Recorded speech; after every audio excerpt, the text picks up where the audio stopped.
আজকে নিয়ে আসলাম টিন্ডার সবজি।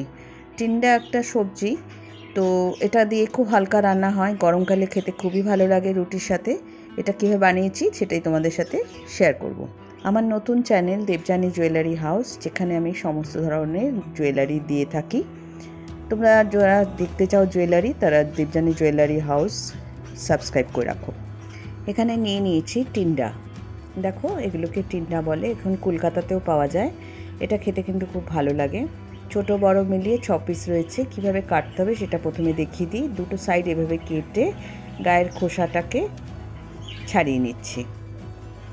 এটা খুব হালকা একটা সবজি বানাচ্ছি। এটা পেঁয়াজ রসুন দিয়েও ভালো করে বানানো যায়, আবার হালকাও বানানো যায়। তো আমি আজকে হালকা দেখাচ্ছি, যেহেতু এখন খুব গরমে খেতে কিছুই ভালো লাগে না। একটু হালকা সবজি আর খুব তাড়াতাড়ি রান্না হয় সেসব সবজি বানাতেই ভালো লাগে। তো এটা রান্নাটাও তাড়াতাড়ি হয় আর খেতেও ভালো হয়, আর হালকা করে আমি তোমাদের দেখাচ্ছি। ঠিক এইভাবে কেটে নিচ্ছি। ছোট বড় সাইজ নানা রকম আছে বলে সাইজগুলোকে একরকমভাবে কেটে নেব। ঠিক এরকম ছোট ছোট করে কেটে নিচ্ছি। এর মধ্যে আমি আলু দিচ্ছি না, শুধু টেন্ডা দিয়ে আমি সবজিটা করে দেখাচ্ছি। এটা রুটির সাথে খাবে, খুব ভালো লাগে আর শরীরও ঠান্ডা করে। একঘেয়ে পটল ঝিঙে খেতে ভালো লাগে না, তখন একটু চেঞ্জ হলে ভালো লাগে। তো এই টিন্ডা এখন কলকাতাতে ভালোই পাওয়া যায়, তো কিনে নিয়ে এসে এভাবে বানিয়ে দেখো, খেতে সত্যি ভালো লাগে। তো কেটে নিলাম এভাবে। আগে টিন্ডাগুলো ধুয়ে নিয়েছি, তারপরে খোসা ছাড়িয়ে নিলাম, কেটে নিলাম, নিয়ে একটা বাটিতে তুলে রাখছি। একটা কড়াই বসিয়ে দিয়েছি। কড়াইয়ের মধ্যে দিয়ে দিলাম 1 টেবিল স্পুন মতো সর্ষের তেল, দিয়ে এর মধ্যে একটু কালো জিরে দিয়ে দিলাম 1/2 টিস্পুন। কালো জিরেটা একটু ভেজে নিয়ে এবার এর মধ্যে দিয়ে দেব টিন্ডাটা দিয়ে দিলাম। এই টিন্ডা কিন্তু আমার খেতে ভীষণ ভালো লাগে। তোমরা বানিয়ে দেখো, তোমাদের কার কার ভালো লাগে অতি অবশ্যই কমেন্ট বক্সে জানাবে।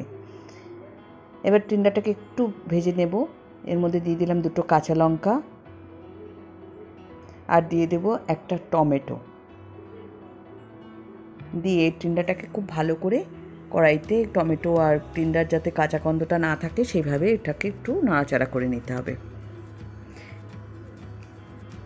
একদম বেশি ভাজা ভাজা করতে হবে না, কাঁচা গন্ধটা বেরিয়ে গেলেই হবে। এইভাবে একটু নাড়িয়ে নিচ্ছি। এবার দিয়ে দিলাম এর মধ্যে নুন স্বাদ মতো, হলুদ দিয়ে দিলাম 1/2 টিস্পুন, কাশ্মীরি লাল লঙ্কা 1/2 টিস্পুন, আর একটু জিরে গুঁড়ো 1/2 টিস্পুন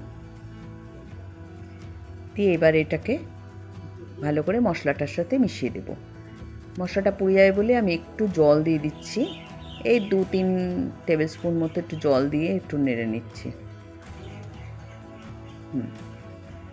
এতে কী হবে, মশলাটা পুড়ে যাবে না। এই রান্নাটা তাড়াতাড়ি হয়, খেতেও ভালো লাগে। রুটি দিয়ে খাবে, খুব ভালো লাগে খেতে। ভাত দিয়েও খাওয়া যায়।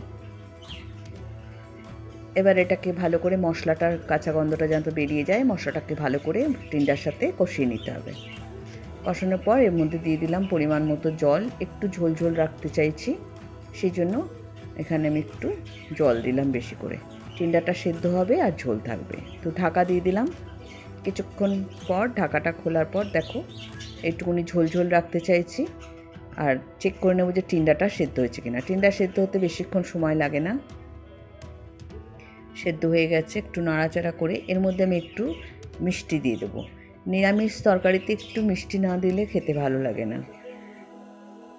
একটু চিনি দিয়ে দিলাম, দিয়ে একটু নাড়াচাড়া করে এটা নামিয়ে নেব। খুব তাড়াতাড়ি হয় আর খেতে খুবই ভালো হয়, আর একটু রুচিও চেঞ্জ হয় একঘেয়ে পটল আলু খেতে খেতে। এবার নামিয়ে নিচ্ছি। তৈরি হয়ে গেল টিন্ডা সবজি। ভাতের সাথে, গরম রুটির সাথে খেতে ভালো লাগে। খেয়ে দেখো, ভালো লাগলে অতি অবশ্যই কমেন্ট বক্সে কমেন্ট করে জানাবে। লাইক শেয়ার সাবস্ক্রাইব করতে ভুলো না। যারা সাবস্ক্রাইব করে রাখোনি, এখনই সাবস্ক্রাইব করে রাখো, আর যারা সাবস্ক্রাইব করে রেখেছো তাদের ধন্যবাদ। সাথে থেকো, আবার একটা নতুন এরকম ভিডিও নিয়ে চলে আসবো।